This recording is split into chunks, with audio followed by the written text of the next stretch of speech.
child to school where they'll thrive. Visit mkuprep.com or call today. Milwaukee College Prep, brilliance lives here. In the United States, a vehicle is stolen every 31 seconds, about as long as this message. Luckily, you can take a few easy steps to protect your car in the same amount of time. Remove your valuables, roll up your windows, don't leave your car running unattended, lock your doors, and take your keys or fob. If you have information about a crime, call the police. If you suspect insurance fraud, also call 800-TEL-NICB. A public service message from the National Insurance Crime Bureau. I always had to be so good, no one could ignore me. Carve my path with data and drive. But some people only see who I am on paper. The paper ceiling, the limitations from degree screens to stereotypes that are holding back over 70 million stars. Workers skilled through alternative routes, rather than a bachelor's degree. It's time for skills to speak for themselves. Find resources for breaking through barriers at tearthepaperceiling.org. Brought to you by Opportunity at Work and the Ad Council. I'm Chris Jakimick. I served in the United States Air Force and I deployed 3 times. So in 2017, I was serving as an Air Force First Sergeant. Our motto in that role is my job is people, everyone is my business. But unfortunately in that year, I would lose my own brother, Lance Corporal Adam Jakimick, to suicide. The majority of veteran suicides are from guns. I store my weapons securely, not only for myself, but for my family. Store all your guns securely. Help stop suicide. My service never stops. Brought to you by End Family Fire and the Ad Council. And here's Heather with the weather. Well, it's beautiful out there, sunny and 75, almost a little chilly in the shade. Now, let's get a read on the inside of your car. It is hot. You've only been parked a short time and it's already 99 degrees in there. Let's not leave children in the back seat while running errands. It only takes a few minutes for their body temperatures to rise, and that could be fatal. Cars get hot, fast, and can be deadly. Never leave a child in a car. A message from NHTSA and the Ad Council. Milwaukee Black Talk lives here on 1017 FM and 1510 AM, W269 DL Milwaukee, and WGKB Waukesha.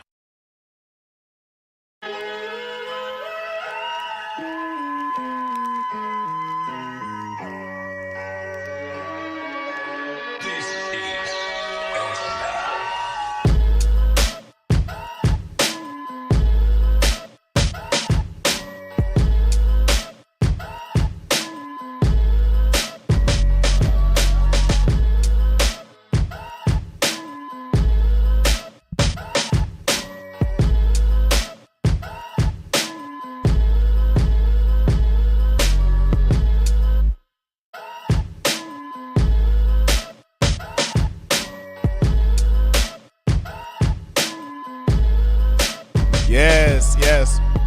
Welcome back. Yo, this is the Grapevine, and I'm your host, Manan Sabir. That's right. We're going to pick some grapes. We're going to pick a lot of grapes today because it's time. It's that time to pick those grapes on the Grapevine and the award-winning Truth 1017. I'm your host, Manan Sabir. And great afternoon. Matter of fact, fantabulous afternoon. You're on the Grapevine. I'm your host. And we're going to get ready to dive into another exciting afternoon. Meaningful conversations, community voices, and stories that deserve to be heard. Milwaukee. Whether you're on the road, whether you're at work, or just tuning in, thank you for spending part of your day with us. With us, with me, with the rest of our community.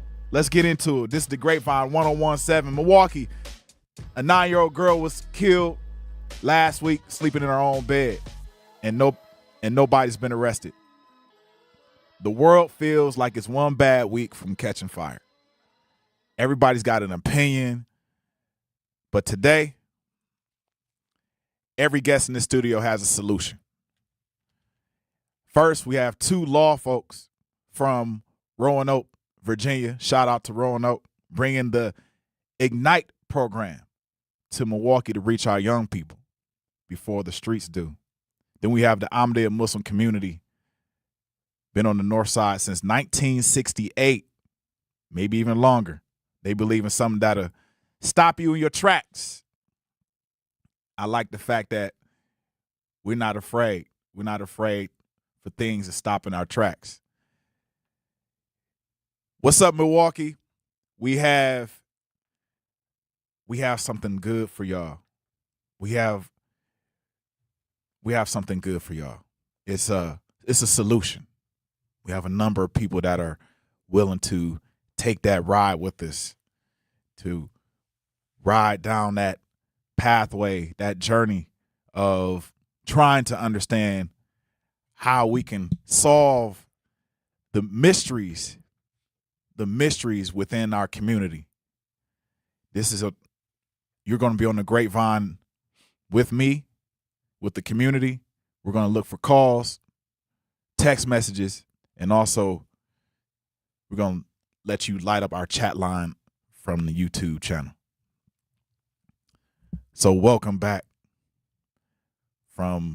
and thank you to Ray and Shannon. Thank you. I really appreciate the lunch break. Fantastic. So let's get into it, y'all. We got our folks on the line, Zach. Okay, I really appreciate it. 1 second.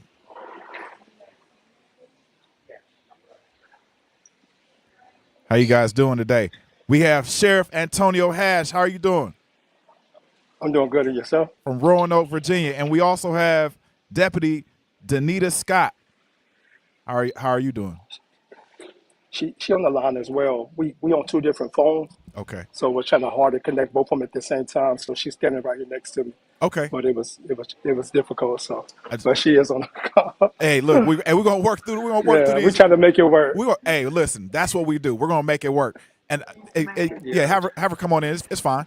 It's fine. We're gonna make it happen. I wanted to also thank you for coming online. I want to make sure that even right now that we are kind of getting past the technical pieces, though. Thank you so much for that and being patient with us. Sheriff Hash, you guys hear me? Okay. No worries. So once we get past these, we got a few technical difficulties. I think we got some folks that have logged out, but we will get them back online. But I wanted to talk to our community about the Ignite program. Hopefully we can get them back online. But I wanted to talk to the community about the Ignite program. We here? Okay. All right. Okay. All right, we back. Hey, look, family will work it out, baby. Hey, we will work it out. We're in the middle of the airport. Yeah. But we wanted to make sure that we was able to come on and connect with you all. And so we apologize for the technology issues, but we wanted to still come on and support and have this conversation. So we appreciate it. Antonio, don't worry about it. We are all family. This is what we're gonna do. We just gonna work it out. Sir. Yes, okay. Sir. So Yes, no worries. And thank you so much for being online with us. But I want to welcome you guys to the Grapevine. This is a great honor to have you on, and I appreciate you for joining us. Before we dive into Ignite, tell our listeners a little bit about yourselves and your work in Roanoke. Shout out to Roanoke again. So Roanoke, Virginia, on the map. So just want to give you all a brief update. My name is Antonio Hash. I'm the sheriff of Roanoke City. I've been the sheriff for 5 years now, but been a part of the agency for 18 years. I'm born and raised in the heart of the city. Yeah. And so my passion is law enforcement. My passion is the correction side of it as well, making sure that we put people back into our communities better than the way we found them. Yeah. And so I'm passionate about it, and I'm just appreciative of the platforms that's been given to me as the sheriff since I took the oath of office to stand and protect our community. Yeah, just real quick, I wanted a side note. I wanted to find out how far is Roanoke from Richmond? So it's about 3 hours. Okay, all right, cool. Richmond. 3 hours. Roanoke is 3 hours on west. On a good day. Yes, sir. Yes, sir. Yeah. Okay. All right. Cool. Near the West Virginia border, maybe. Yeah. Yes, sir. Yes, sir. Okay. All right. Cool. And what is Ignite? For those hearing about it for the first time, what is the Ignite program, and what inspired its creation under the National Sheriff's Association? So Ignite stands for individuals. They used to say inmates, but we thought about we're transitioning the mindset of people. So why keep calling them inmates, right? Right. So we change it to individuals growing naturally and intentionally through education. Right. Because what we found out is that majority of people in population, especially in custody and jails across the U.S., the things that separate them from being successful is pretty much the education platform of it. Right. And so we launched it. We launched Ignite. Ignite was launched in Genesee County in Flint, Michigan, Yeah. under Sheriff Christopher Swanson. Mm-hmm. And then the national sheriffs got wind of it. You know, it's always funding is what's needed. And so Yeah. they got wind of the platform. And so once they got wind of it, they took it to another level and ended up allowing the platform to be expanded. And now the program is in 38 counties in 17 states across the U.S. That's beautiful. That's beautiful. Yes, sir. Why does this matter? And why do you believe Milwaukee is an important city for this initiative? And what opportunities do you see here in Milwaukee, of all places? Yeah, absolutely. So because you got great leadership here, your sheriff said, listen, I believe in my county as well. I believe in the people that's connected to my county. And as a man thinketh, so is he. If the mindset never changes, then they always consistently keep doing the same thing. So her mindset was, listen, the people who come into our custody at the county sheriff's office, they deserve the opportunity as well to go back into their communities, to thrive, and to be successful. As you all know, your debt to society is doing your time. If you do the crime, you do the time. But still, us as law enforcement personnel, we still have a responsibility of rehabilitating and reforming people so that when they get back into our communities are safe. And I ask people all the time, you know, how do you want me to return your neighbor back to you? Broken the way we found them, or rehabilitated, reformed, so that way they can be thriving people in our communities. Because you can't have it the best of both worlds. Right. Even you're gonna help us, you're gonna let us help them and get them back on the right path. Right. Or we'll constantly have a system that's a revolving door. And so I think at this point in Milwaukee, they stepped up to the challenge. The sheriff heard the call. She heard the conversations inside her facility, and she looked us up and she said, you know what, I want this in my county.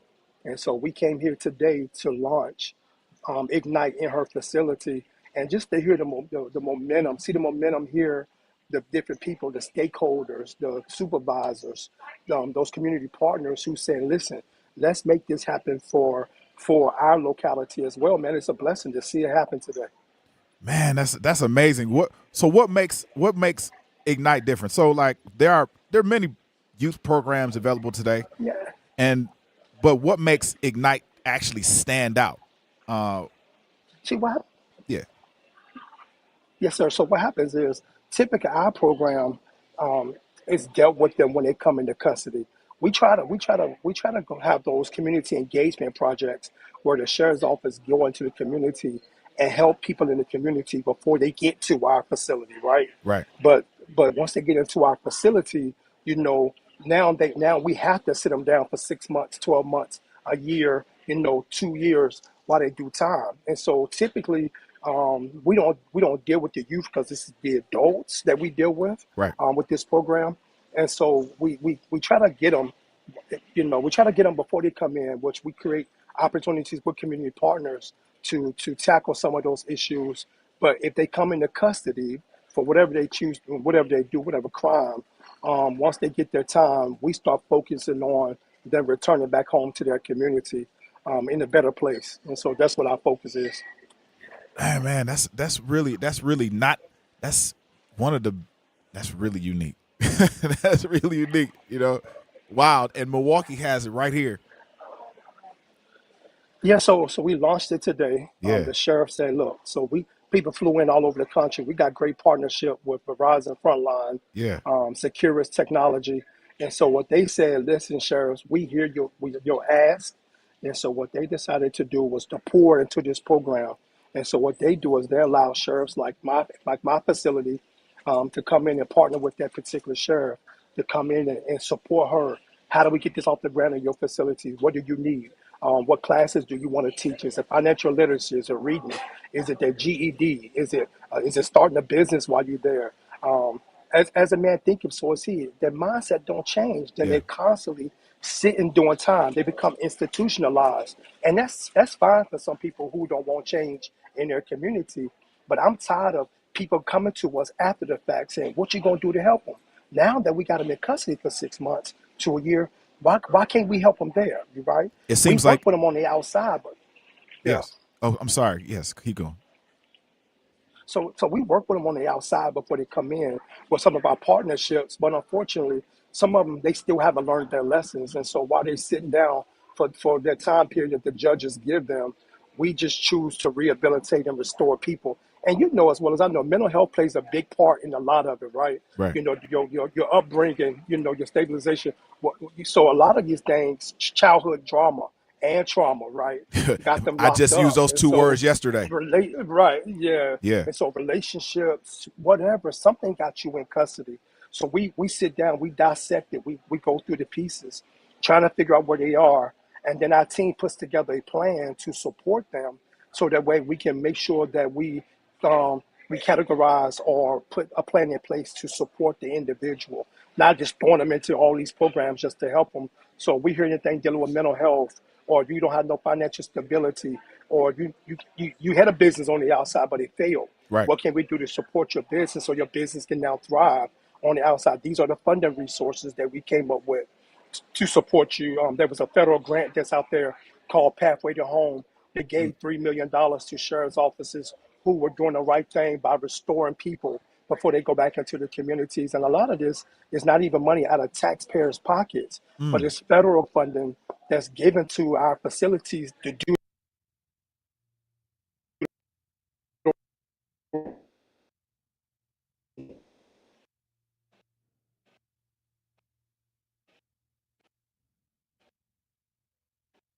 Hey, the signal is froze. So what we're going to do is we're going to take a Sheriff Hash. Sheriff Hash, can you hear me? Yes, sir. The signal froze. So what we're going to do, we're going to take a break. We're going to let the signals reconnect, and then we're going to come and we're going to bring you right back in. Okay, after our break. How does that sound? More, everybody. Yes, more with Sheriff Hash and Deputy Scott when we come back. How do you build trust between our kids and the badge? 833-212-1017, 833-212-1017. Let's take a break. We'll be back in 2. Life's better with Drive My Way from American Family Insurance, because we know it's more than just a car. It's your escape pod, your adventure mobile, your memory maker. And we help protect the dreams that drive you. Personalize what you pay for auto insurance and you could save between 10 and 35%. American Family Insurance. Get a quote and find an agent at amfam.com. Products, pricing, and availability vary based on the way you purchase insurance and by state. Unsafe driving behaviors may increase your rate. American Family Mutual Insurance Company, SI, and its operating companies, 6000 American Parkway, Madison, Wisconsin. Babes, what are you doing? What? I'm just mowing the lawn. No, it's blazing hot and dry out here. Don't you remember? Smokey Bear says, avoid using power equipment when it's windy or dry. Where'd you learn this? Oh, it's on SmokeyBear.com, with many other wildfire prevention tips. Right. Thanks, honey bear. 'Cause remember, only you can prevent wildfires. Brought to you by the USDA Forest Service, your state forester, and the Ad Council. When a warrior faces adversity, he fights through it. He finds a way. Freedom isn't free. Rolling strong. Belief. Believe you can, and you will. Wheelchairs for Warriors provides mobility solutions to veterans and first responders injured in the line of duty. Join the mission and visit wheelchairsforwarriors.org. Here's the deal. We gotta set ourselves up. See, retirement is the long game. We gotta make moves and make them early. Set up goals. Don't worry about a setback. Just save up and stack up to reach them. Let's put ourselves in the right position. Pre-game to greater things. Start building your retirement plan at thisispretirement.org. Brought to you by AARP and the Ad Council.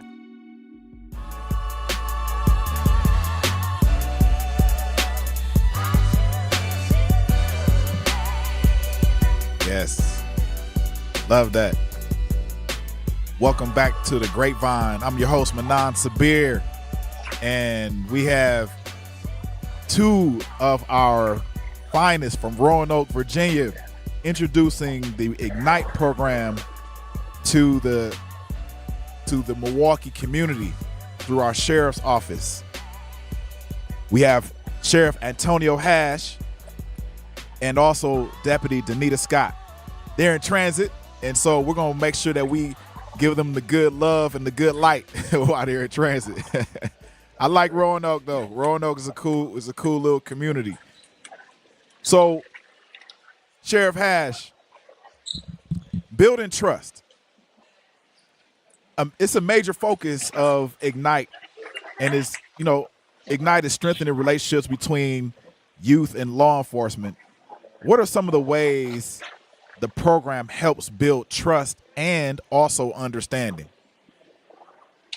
Yeah, so what you got to realize, everybody in law enforcement are not bad individuals, right? And so what we try to do is build that bridge between all of our community.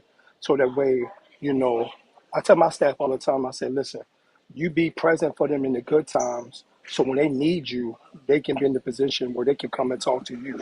They can reach out to you. They can ask questions. But you can't walk into a community expecting to get results if you standoffish, if you won't speak, if you won't even show up and be present until something bad happens. We put boots on the ground every day. We go in the neighborhoods. We go to the basketball courts. We just did an open pool day in the city. Someone went swimming with the kids, right? Oh, wow. Because you have to be present with your community so that your community can be present for you. And so partnership is everything in our city. And I encourage everybody in law enforcement, find a way to get creative to get resources back into your community. We got National Hot Dog Day coming up this Wednesday on tomorrow.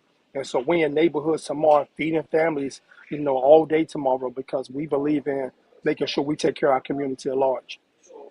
You seem really invested. Are you originally from the Roanoke? You and your colleague, are you both from the Roanoke area? Yeah, so we are. So we both from Roanoke City, born and raised, got a heart for the city.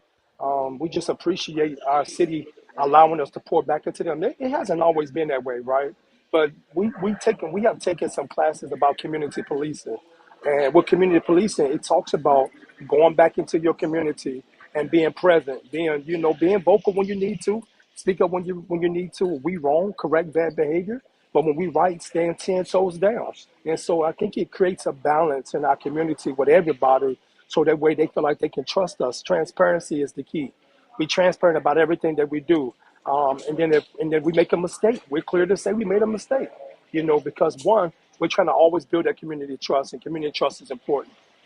And so, and remember, these questions are for both of y'all. So I'll probably just, Right. So she on as well. I'm gonna shoot them out. You go, hey, feel free Yes, to sir. just come right in. Doesn't matter. Yep. So, Danita, what lessons it's in terms of Roanoke, right? What lessons, based upon your experience and your growing up in Roanoke, what lessons or success stories do you hope to bring to Milwaukee through this particular partnership? So success stories. A lot of times, the success stories are those individuals who get out of custody and say, "Sheriff, thank you for giving us hope again." Right? Right. We had a graduation the other day. A guy through the program got his GED. Right? Yeah. Here it is. He's been locked up in and out of in custody for years. We offered GED in our building. He graduated with his GED. We took a picture right in the facility, and I drove that certificate and the picture to his kid's home, knocked on the door, asked for his kids, and gave his kids the picture with him and his diploma and his cap and gown, right? Because Yes. if your kids see you be successful, you didn't quit, you didn't give up, and you persevered even while you was locked up. Yes. You could have checked there and did the time, but you didn't just do the time. You allowed yourself to get back in position. So now that your kids can see that you're trying to make something better out of yourself. And so it was a blessing to share those success stories.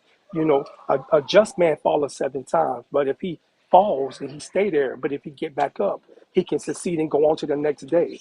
No matter where you at in your life, you still got opportunity if you embrace it. That's right. That's so true, man. Oh man, you just gave me some chills. So what role do parents, schools, faith organizations, mentee organizations, and community leaders play in making Ignite successful? Well, one, what makes it successful is keep your kids out of our building. Let me say that first. Keep them out of our building. I was That's about to what makes slam it my hands successful. down like, come on, Right. God. Listen, come on, pour back into your kids now before they have to get into my building. Have those hard conversations. A lot of times they don't want to have those conversations because they're afraid. They're afraid of, I'm my kid's best friend, but I'm not my kid's best friend. I'm my kid's parent, right? And I get that parents want to have those relationships with their kids. Yes. But if you don't keep those relationships solid when it comes down to your parents and with your kids will run over you. And what we found out, even when their kids come into custody, they still trying to control us inside of our building. My child, my child, my child. Right. And I have to tell them sometimes, once your kid come into custody, this my child stuff is out the window because now your child is a grown man or grown woman. So if you want to pour into your child, pour into them before they get locked up. And I'm not saying they can't have a conversation with their kids because they can. Everybody has access to the free world. But when they was a child, they spake as a child. But when they got older, they put away childish things. At some point, your child has to put away childish things and be an adult so they can thrive in this community. But if they can't do those things while they're on punishment or timeout, my program in my building begins to work with them. Mental health opportunities, financial literacy, reading, construction. Right. We do Serve Safe. We do Serve Pro. We do Serve 10. I mean, we do so much in the building, man, where we are helping them get opportunity if they want it. And if they don't, then that's why we always in business, 24 hours a day, 7 days a week. Whew. And that's deep too. Real quick, because I want to get one more question in, and then get your both of your last remarks. So, as the program launches in Milwaukee, what are the first steps, and what can the community expect over the next several months? So let me just say, I commend Sheriff Ball and her team there in Milwaukee for having a heart to want to pour back into people. Right. Some people call me a hugger thug sheriff in Roanoke City. I'm not a hugger thug sheriff. I just got a heart for mankind, right? Right. And so I just appreciate her having a heart for her people in Milwaukee, wanting to see people do better, and having a heart for returning them back into our community. And so over the next couple of months, what you're going to see is them reaching out to our community or your community, trying to expand partnership. Who was that? Barbers, stylists, people that do carpentry work. They want to teach a trade. Those who work in the restaurant business, they want to help teach a trade in the building. We had somebody that talked about CPR today, teaching CPR inside the pods. Why is that important? Because anybody can go into a medical crisis. And so if you're not prepared to teach or prepared to save a life, the person can lose their life. So it's necessary, even in corrections, to be able to teach them how to save somebody's life, And so again, they're revamping their program. She has some amazing programs in her building, but what she's doing is she's bringing all programs and her new programs up under Ignite, so that way she can expand it on the national platform and then go after those national resources that's available through these bigger grants. If you could leave Milwaukee with one message about Ignite, the Ignite program, yes, sir. and this new partnership with Sheriff Danita Ball, what would it be? And let me just say, just because it's bent doesn't mean it's broken, right? You got some people in there that has been bent because of life situations, because of circumstances, childhood drama and trauma, right? But just because you see them in a bent stage doesn't mean that it's broken. What we have a responsibility to do as a community is to raise people back up again, right? Right. And so again, challenging those individuals to get back on their feet, get some sustainability, and to become thriving citizens in the Milwaukee community so that they're better for their people. Because if they're thriving, what those thriving people do is pull back into their community as taxpayers, right? They get back into their community. And so that's what we want to see. And so today I leave with you all, get connected to the sheriff, right? She has a heart for people. She has a heart for the community. That's right. And she has an open mind to learn, right? And so if you got a new idea, new perspective, something that she can engage and move her organization further, she is in a position to support it. But she needs people like you in our community or your community who has a heart to want to see reform, and then some type of meritocracy for those individuals in custody so they can have something to look forward to as they begin to transition back into our communities, back into a safer community, because they're rehabilitated and reformed, and they're in a better place to thrive. Hey, y'all. You know, we got a saying on here called you just pick the grapes. You just picked the grapes, you ate them, Yes, you picked sir. them off the grapevine, you ate the grapes, you stomped on the grapes, y'all made some wine. Yes. I mean, you did it all. Sheriff Hash, Deputy Scott, you guys have a safe trip back to Roanoke. When I get back through Roanoke, I'm gonna make sure I look you guys up for real. I'm coming Man, to where pull up on us. Hey, look, I'm coming there with a 6-year-old in the back seat, so don't worry. Yes, I'm sir. rolling. Yes, sir. So this is what a solution We looks. appreciate y'all. Hey, yeah, we appreciate you too. And this is what a solution looks like, Milwaukee now. Take a deep breath from the Baba Carter Mosque on the north side since 1968. We got the Ahmadiyya Muslim community, love for all, hatred for none. I promise you guys we're going to be back in 2. You guys have a safe trip. Love to you. We'll be back in 2. Thank you. Talking about guns with others might not always feel comfortable, but it could save a life. Here's a way to start a conversation. Your family is going over to your neighbor's home for dinner for the first time. How would you ask if there are any unlocked guns in the home? Hey, we're so excited for tonight. Before we come over, though, may I ask if there are any unlocked guns in your home? Our guns are stored securely, locked in a safe that the kids can't access. Awesome. Learn how to have the conversation at agreetoagree.org. Brought to you by the Ad Council. Wherever there's a need in our communities, there's a United Way, improving lives so everyone can thrive. Where more people can gain access to healthcare and nutritious food for their tables. Where more community members can benefit from financial education and get connected to local resources for housing support. And where children are given more chances to reach their full potential. Community is where we find our strength and where we share our hope. United is the way. Visit unitedway.org. Are people around me safe when I vape? Science does not support that belief. Exhaled vape emissions linger in the air, affecting indoor air quality and bystanders in the same space through secondhand exposure. Vaping emissions can also accumulate on clothes, hair, dust, and furniture, leading to exposure risks to bystanders of all ages. And vaping around a pregnant person can lead to serious health impacts on fetal and childhood development. Enough with the puff. Learn more at ul.org/vaping. My mom has decided to learn to paint, and she's good. My dad's now into creative cuisine, and I've already put on 6 pounds. Learning new things comes with age. My mom, she started forgetting my name and what we're talking about. Forgetting well-known things doesn't. Memory loss may be a sign of Alzheimer's disease. Early detection gives you and your loved one time to plan for the future. Learn the warning signs of Alzheimer's at 10signs.org. Brought to you by the Alzheimer's Association and the Ad Council. The possibility of lung cancer can be pretty scary, especially if you're one of approximately 8 million current or former smokers at high risk. That's why SaveByTheScan.org wants you to know that now there's a breakthrough low-dose CT scan that can detect lung cancer early, and it only takes 60 seconds. You stop smoking, now start screening. For an easy quiz to see if you're eligible, visit SaveByTheScan.org. It could save your life. SaveByTheScan.org is brought to you by the American Lung Association's Lung Force Initiative and the Ad Council.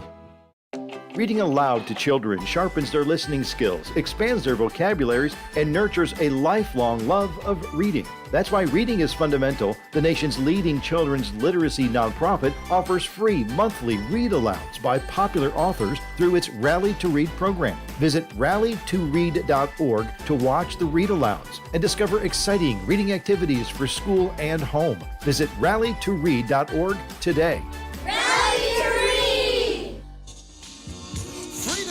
Or death, ye shall all be moved. Vanglorious, this is protected by the red, the black, and the green, with the key city. Abracadabra, a la baby professor, all hail funkin' lesson, sweet tongue grand writer of scrolls. Now behold, let the legend unfold. Welcome back to the Grapevine. I'm your host, Manan Sabir, on 101.7 The Truth, the award-winning 101.7 The Truth. And we have, one of the oldest Muslim communities in this city. They believe in the living caliph. They believe in something that will kind of stop you dead in your tracks. That Jesus never died on the cross, and I think they can say they can prove it. So this one whole show is one question, and I want you guys to keep score at home. Is there a solution? Is there a solution? So I want you to grab your phone, type in 833-212-1017. 833-212-1017. Because we're going to have a conversation. Who is the Ahmadiyya Muslim community? The Ahmadiyya Muslim community is the only community in the world today that is standing for truth, for justice, that believes in a living faith and a living God, who not only spoke in the past, but speaks today. The Ahmadiyya Muslim community is the solution and is the cure. That's what and that's who we are. So my life is dedicated towards giving that cure to humanity. We believe that we are the culmination of all faiths, of all prophecies, culminated in one human being. As you spoke about how we believe in a living caliph. Mm-hmm. We have a representative, a community that's global. So we see in the world today, it's just not working.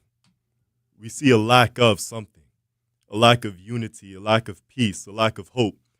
And the statistics and the reality, the people we're talking to right now understand that. Mm. They understand in their homes, in their families, there's dissatisfaction, there's murder, there's contempt, there's suicide, there's substance abuse. Those aren't the traits or the characteristics of a healthy society or of a happy home. So what's missing? And America has tried a lot. We tried quite a bit. But whatever we tried hasn't worked. I mean, how many more generations are we going to lose? How many more little girls are we going to sacrifice in the streets? I mean, that's what we came here to talk about today, right? Mm-hmm. That 9-year-old girl that got shot in the head, unfortunately. Yeah. May God bless her. May God bless her family. How many more girls are we willing to sacrifice until we understand what we have doesn't work? So that's what the Ahmadiyya Muslim community is all about. That's what we're here for. That the pain of the world is our pain. Their suffering is our suffering. And we're here to uplift society together.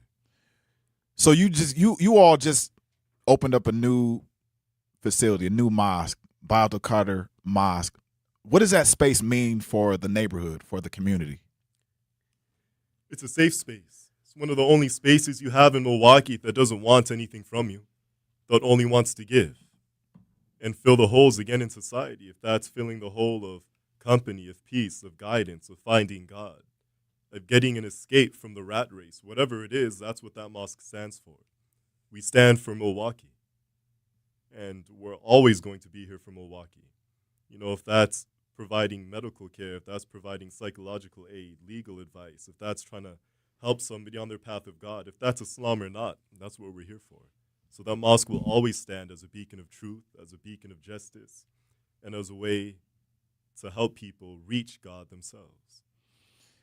So many members fled Pakistan.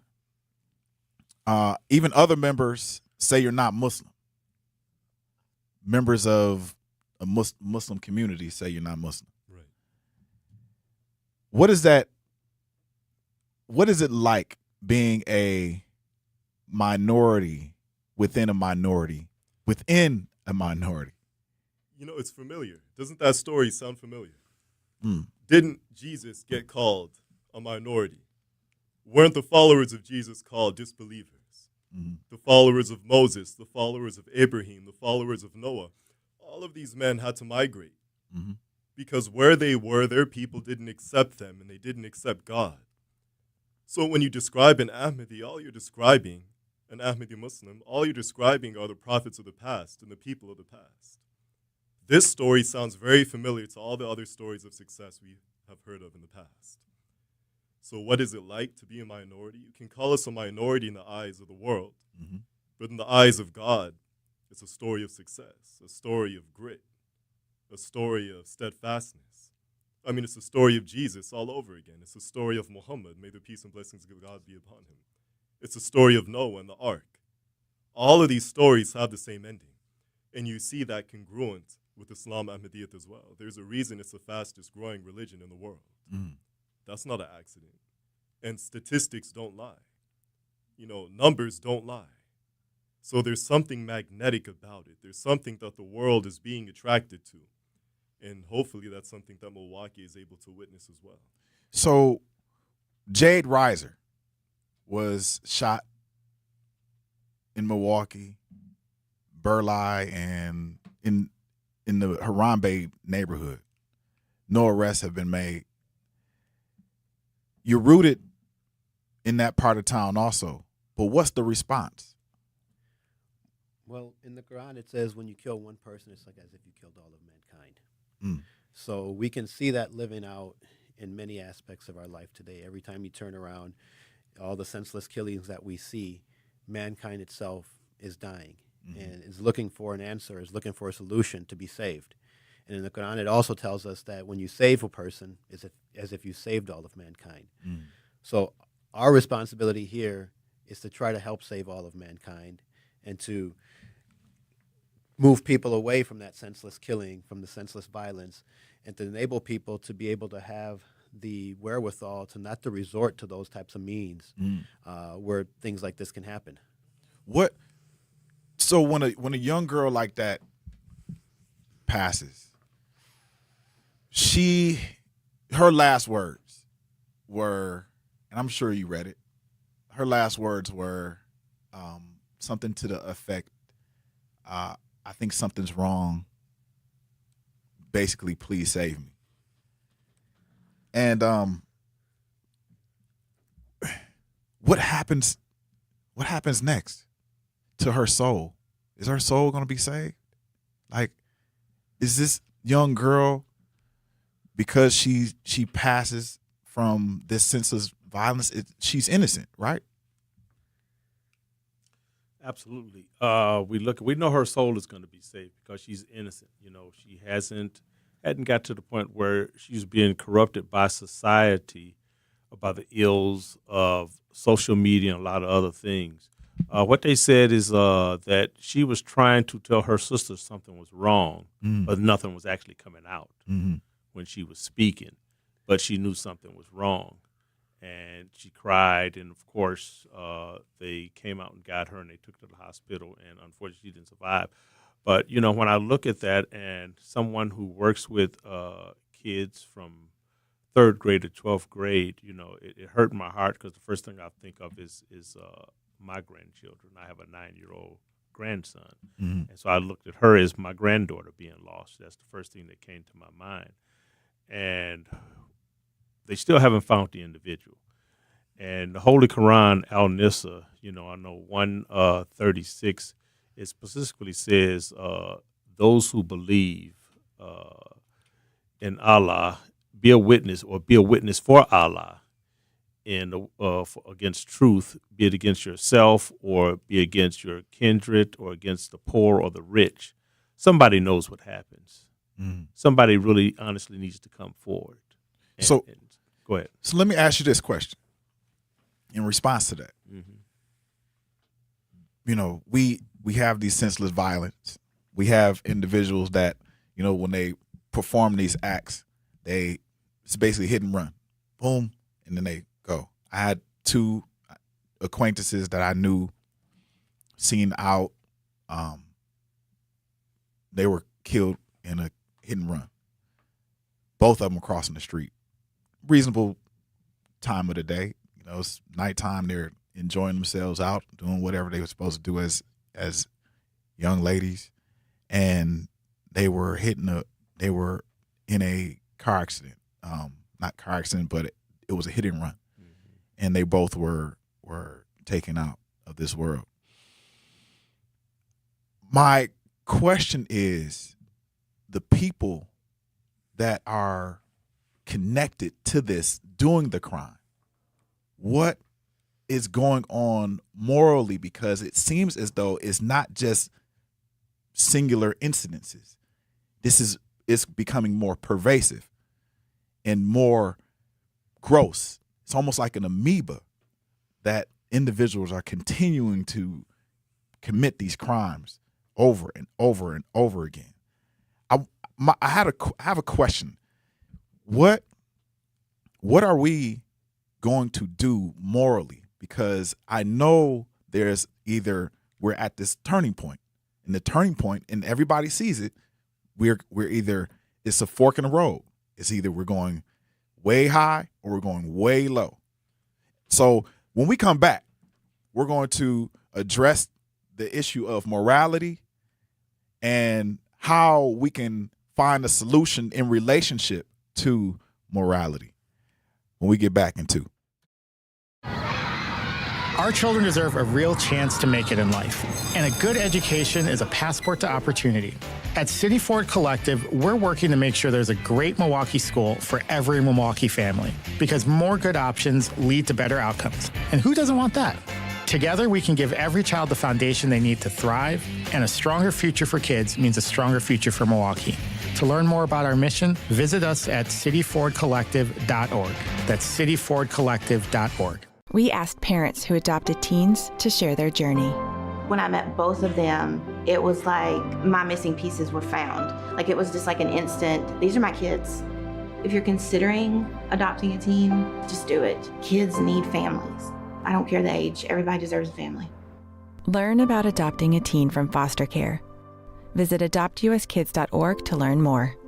A message brought to you by Adopt US Kids, the U.S. Department of Health and Human Services, and the Ad Council. Not completing high school is more of a social thing than it was an academic thing. Even though all these years have passed, I still had that longing to have my diploma. At age 30, Carissa finished her high school diploma. If you're even considering getting your high school diploma, you can do it. No one gets a diploma alone. If you're thinking of finishing your high school diploma, you have help. Find free adult education classes near you at finishyourdiploma.org. That's finishyourdiploma.org. Brought to you by the Dollar General Literacy Foundation and the Ad Council. Hear that? That's the sound of your life. Perfectly imperfect. Beating in rhythm to the world you've created. But every time you drive after drinking, the music gets drowned out. Your life sounds pretty great. Don't let a buzz ruin it. Buzz driving is drunk driving. Don't drive buzzed. A message from NHTSA and the Ad Council. Doctors Without Borders is delivering life-saving medical care where it's needed most in communities around the world. From bandaging war-wounded patients in Sudan to providing clean drinking water in Haiti, we're in more than 70 countries worldwide, bringing patients from sick to recovering, from emergency to aid, from crisis to care. This life-saving care is made possible by a global movement of supporters like you. Thank you.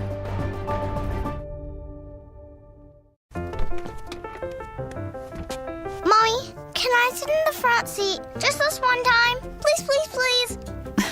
No, not yet. But why? Because I love you, and you're just not ready yet. Now, get in the back so I can get you in your car seat, please. Putting your kids in the right seat for their age and size is an act of love. Check that your kids are in the right seat at nhtsa.gov/the right seat. Love protects. A message from NHTSA and the Ad Council. Heed math as Jay begins class. Science or past is now brought to the rhyme fix. From the scroll straight to the verse. God to gods, from gods to man. Many kings, many leaders, a fist from my hand. They call me militant. Now welcome back to the Grapevine. We're about to pick some more grapes with the Ahmadiyya Muslim community. We have our guests back in the building. You know what I forgot to do is introduce you all because you're all one community, and I like that. But before we get to introducing you personally, we are hosting a family fest. So I would need y'all to get ready for the one-on-one, the award-winning one-on-one Truth Family Fest is back. It's really, really back. So join us Saturday, August 22nd from 11 a.m. to 2 p.m. at Riverside University High School for free back-to-school resources, live entertainment, family activities, and community fun. Vendors and sponsors can reserve a spot by visiting truthfamilyfest.com, or you can email Sierra.Brown, that's Cierra.Brown at MilwaukeeBlackMedia.com. And this is proudly sponsored by Educators Credit Union, American Family Insurance, Milwaukee Public Schools, and artists working in education and Ascension. Please come out to the Family Fest, the Truth Family Fest. As a matter of fact, I think I'm going to get out there and start challenging people to push-ups, especially if it's hot. I want to see if anybody would melt under the pressure. So we are under a moral code naturally. In Milwaukee, in our community, we have kids who are fighting like, I call them fighting like wet noodles at Mayfair. They go and they got pants and tight pants and they, on site. They call it on site, right? They are on Brady Street fighting, shooting in the neighborhoods, taking somebody out, 9-year-old, another 8-year-old. Here, they hit 2 individuals. Same night, somebody gets murdered. What is your community saying about the morality, the decrease in morality, and how can we, and what are you doing to increase and stop the senseless violence in our community? That's a great question. And I just want to start with, this isn't new. Many cities across the world are facing this type of moral degradation, as you said. And everyone's trying to find a solution like this is the first time it's ever happened. It's not new. This isn't the first 9-year-old girl that has died. These aren't the first stray bullets that have flown in a city. And as a matter of fact, the Holy Quran addressed this 1,400 years ago. This very question. When this little girl was crawling up to her big sister and said, something's wrong, that's not the first time this was asked. Those being her last words, something is wrong indeed, but the Holy Quran gave an simile of a girl who was buried when she was 9 months old. And during those times in Arabia, it was such a disgrace to have a girl that many people would bury this girl alive, because the disgrace of killing this infant child was less than the disgrace of raising a girl. So the Holy Quran, it went and gave a quote of this girl. What crime did I commit? And why am I being buried? Why am I being murdered and killed? And the Holy Quran said a day will come when this girl will ask that question. So even before Islam, pre-Islam, 2,000-3,000 years ago, these girls were still being killed in their beds. This isn't a new phenomenon. So we don't have to try to find a new answer. What Islam did, it came and changed those animalistic virtues and that degradation and made angels out of dogs. Because these men and women running on the streets, they're a victim themselves. Mm-hmm. We are victimized and terrorized. Mm-hmm. But those who are committing the crimes are victims also, because we gave them our best. Mm-hmm. They are Milwaukee's finest. That's the reality of the situation. Right. So I'm supposed to go and give more. So when this girl asks, what's wrong? Mm-hmm. Something's not right. You talk to the blessed parents of any of these children, any of these martyrs. The parents will say, oh, we'll do anything to get our child back. We'll do anything to make sure this never happens again. You'll do anything but try Islam. You'll do anything but give God a try. Oh, you'll do anything until it comes time to make a change ourselves. And I remember I was at, public hearing with Hasim Saab. Mm-hmm. Yeah. And these parents, for about 2-3 hours, were talking about how bad this system is and how corrupt it is. And how they want to tell these 14, 15-year-old kids to stop stealing cars, and there's another way, try something different. That maybe you can get a job and work for something, you don't have to steal it. And they said these kids just won't hear it. And we try to tell these kids, you don't need to do drugs, you don't need to shoot, but the kids won't listen. And I said, well, the kids are like you guys. I come to the parents and say there's another way. You don't have to live like this. You don't have to have these negative coping mechanisms. You don't have to be lost trying to learn how to raise your kids in today's society, but the parents ain't trying to hear it. The parents don't want to do anything different. And that's why the kids don't either. And that's why the kids are grown up shooting each other. Strangers, friends, brothers, when we should be helping and raising each other. It's not about giving a helping hand. So what does the anti-Muslim community do? I'm not talking in an abstract form. 1,400 years ago, that little girl stopped dying. When the Holy Prophet Muhammad, may the peace and blessings of God be upon him, came to Arabia, there was a solution. There was gang banging back then. There was people killing infants back then. There was tribal warfare back then. Mm-hmm. There was drug abuse and alcohol abuse back then. There were domestic violence back then. But we saw a society in which all of that was alleviated. And the purpose of prophets is for God to let us know that it's possible. It can happen. Peace is real and tangible. And by following the footsteps of those prophets, that's something that I can have. So when I look out in Milwaukee, we're a predominantly Christian society. I don't see the teachings of Jesus out there. I don't see these gangbangers turning the other cheek. And if they were raised by Christian parents, where are these virtues? Where do these morals go? So again, parents will say, we'll do anything to save our kid. And try it. Give Islam a try. What are you going to lose? Give the teachings of God a try. Does that mean the people have to accept Islam, or can they just practice the tenets, right? So if I'm a parent and I'm listening to this, and I say to myself, you know what, let me give this a try. Let me fast for Ramadan. Let me, introduce some things, some tenets to my children. What does that do on my day-to-day for my day-to-day life? Well, when you say, do they really have to adopt it? If someone's dying, as Milwaukee is, these men and women are dying, and someone gives you medicine, are you going to tell me, I really don't want the medicine for the rest of my life? I just want to try it.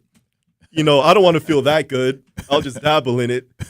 Really, how good are you trying to be? Are you trying to resuscitate this corpse, or are we just playing games here? Right. I'm sent here into Milwaukee as an imam to save lives, to raise the quality of life. That's not a game to me. So I'm not going to sugarcoat the fact that for generations, we're just killing ourselves. I mean, my father, grew up on a farm in Ohio where if he drank from a water fountain, kids wouldn't go behind him and drink that either. Right. My mother comes from a village in India. When you talk about being a minority, when you talk about the odds are against, I get it. But from people from such marginalized aspects of society, I've seen success. From people who are supposed to fail. I saw it 1,400 years ago, and I see it in 2026. Mm-hmm.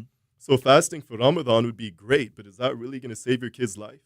Fasting for 30 days and 365, that's amazing. But are you raising the spiritual quality of these children so they can deal with society? Are you being an example that they can follow? Do you have coping mechanisms that your kids can adopt? My coping mechanism is praying 5 times a day. Right. If a kid follows that, they'll be okay. But as a coping mechanism, they see drinking, alcohol, domestic violence. What do they see? So again, I'll put it in a nutshell. Somebody asked a Sufi one time, and this is for anyone listening. What's a Sufi? A Sufi is an Islamic saint, a scholar, a Muslim who's very righteous. Right. So someone asked a saint, well, you converted to Islam. I'm thinking about being Muslim. What did Islam give you? Mm-hmm. Like he's trying to get sold. Like he's trying to go to the store and get, a Tahoe. Like he's at a car dealership. Yeah. And this Sufi, he said, Islam didn't give me anything. So this guy's about to get up and walk away. He said, well, I'm going to go somewhere that gives me something. And then this Sufi, this saint, he said, Islam didn't give me anything, but it took away my grief, and it took away my pain. It took away the anxiety. Mm-hmm. It took away the confusion, and it left me with nothing but peace. It removed all the mess so I could finally see God, and I can finally see things clearly. What Islam does is simplify and allow me to live my life the way I'm supposed to. Mm-hmm. Then that man sat back down, and he said, well, give me Islam so it can take away all of my pains as well. That's what this medicine can do for you. And if you really want what's best for Milwaukee, what's best for your children, then give it a try. When we come back, we're going to talk about more of the solutions and the bombshell that the Ahmadiyya Muslim community has that is a part of their tenets. When we come back in 4 minutes, don't go away. Get some peanut butter and jelly sandwich and sit down for this one. The performing arts do more than entertain. They bring the community together, From live performances and arts education to free community events, UPath helps support the organizations that keep southeastern Wisconsin vibrant. But it only happens because of people like you. Every gift helps keep the arts accessible and inspiring for the entire community. Join thousands of supporters and give today at upaf.org. UPath. One gift, regional impact. For 250 years, our armed forces have bravely served America. Wounded Warrior Project honors that legacy by supporting post-9/11 service members and veterans like Anthony, a Marine who was injured by a roadside bomb in Afghanistan. They carried me through my injuries, not just my physical, but my mental. And seeing other vets doing the same thing helped me tell myself, hey, you can do this. Join us in honoring warriors at woundedwarriorproject.org/America. In the United States, a vehicle is stolen every 31 seconds, about as long as this message. Luckily, you can take a few easy steps to protect your car in the same amount of time. Remove your valuables, roll up your windows, don't leave your car running unattended, lock your doors, and take your keys or fob. If you have information about a crime, call the police.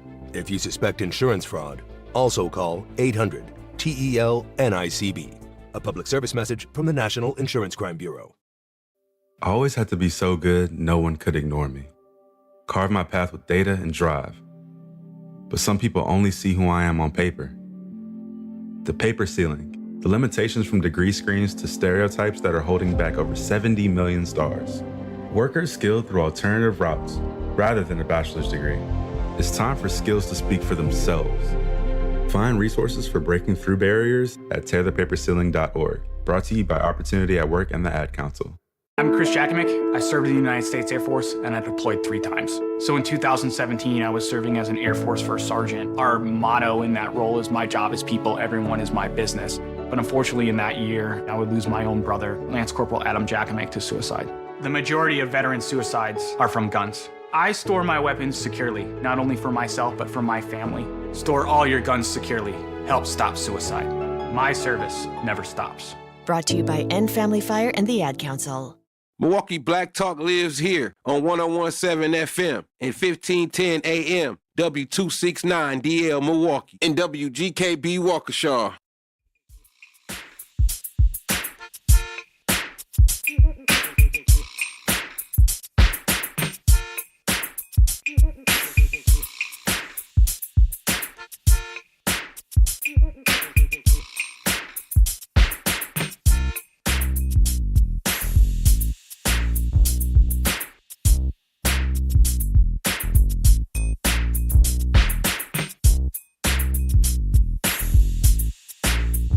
Welcome back to the Grapevine. We're in the last hour of the Grapevine. We're picking some more grapes on the award-winning Truth Radio 1017. It is the truth, and we're talking the truth. And do we have solutions for our streets? Do we have solutions in the streets of Milwaukee? I'm talking with the Ahmadiyya Muslim community. We have 3 members of the Ahmadiyya Muslim community here in the studio right now. I want you to introduce yourselves, and I would, every time I think about introducing ourselves, I always think about like summer camp. People were like, "Yeah, you go introduce yourselves." You start singing, having a little song, but no, introduce yourself.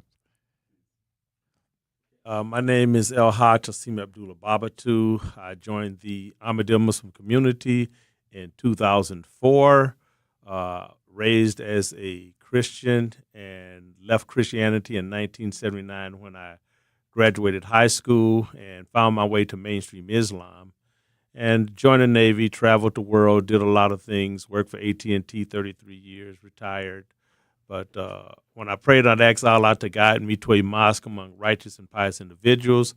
I seen this show called Islam Live, which was hosted by your father, El Haj, Dr. Muhammad Sabir, and my brother, our president, Rizwan Ahmed, his grandfather, El Haj Rashid Ahmed, may Allah elevate both of their status in paradise. But they brought me into Ahmadiyyat, and it was the best thing I did. And I always tell people, it was like walking down the street and seeing a broken glass and something sparkled, and I walked over there and I found a diamond. That's what I look at when I said finding Ahmadiyyat. Appreciate it. Yes, sir. born Ahmadi Muslim right here in Milwaukee my whole life. Spent my whole life here in Milwaukee. Grew up with you, so you and I go way back. But I currently serve as the president of the Ahmadiyya Muslim community here in Milwaukee. Yes, sir. My name is Muzammil Jalal. I'm a minister of faith. I'm the regional imam here for the Wisconsin area. So when we talk about the degradation, the moral degradation in Milwaukee, and specifically we're talking about Milwaukee. We talk about the world too and wherever else, but I think we're talking about Milwaukee in particular. There's a gentleman sitting at home, and he is not caught. He is not caught. He is at home. He just is sitting, almost rotting, waiting for something to happen, or nothing, or maybe he's trying to get away with something. In his mind, he just ran two wonderful young ladies over, two of them. And then you have another gentleman who shot a 9-year-old. What is going through their mind, and what is God doing? What is going through their mind, and what is God doing? You know, I can't speak on their behalf. But what I can say is when people who have sinned are ready for repentance, we're here. When people who have wronged are ready for a better life, we're here. God doesn't turn his back on people, and neither do we. Justice must be met out. But that doesn't mean we have to turn our back on those who have wronged themselves or wronged others. God is the most forgiving and the most merciful. We must be also. So when somebody wants to better themselves, I'm here. I'm all for it. But again, justice must be met on a global scale. And as Muslims, we believe that we not only see justice in this world and in the hereafter. That's what consoles our hearts. Because you said what happens to that 9-year-old girl. She gets her justice. In this world, if everything ends here, all I know is loss. All she had was suffering. But we believe in a world where there will be accountability in the hereafter. So I know those whose lives have been cut short in this world, be it in Milwaukee, be it in Malaysia, be it in Syria, be it in Syracuse, New York. Wherever it is, justice is waiting for them in this world and the hereafter.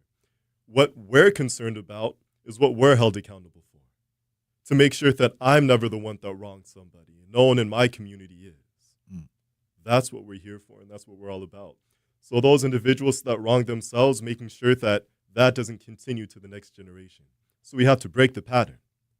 Because generation after generation, we keep seeing these unnecessary deaths take place. This unnecessary violence that's very internalized in our community. So what we're all about is making sure that we're not going to have another generation of children that grow up to hate themselves and hate each other. Fatherlessness, motherlessness. What is the solution to that? Like, because that is a part. I mean, you all are family people. You know, you look very responsible. Some people are growing up without mothers, without fathers, specifically here in Milwaukee. They are tragically either being taken away by the system, or they're choosing a different path to not be in their child's life. How do we adjust? How do we make the adjustment to where we can bring the fathers, specifically we're talking about fathers, back into the family? You know, first of all, there's an African proverb, and it says, talks about, you know, we're talking about it takes a village to raise a child, and it says a village should show a child love, because if you don't, he will burn that village down to feel its warmth.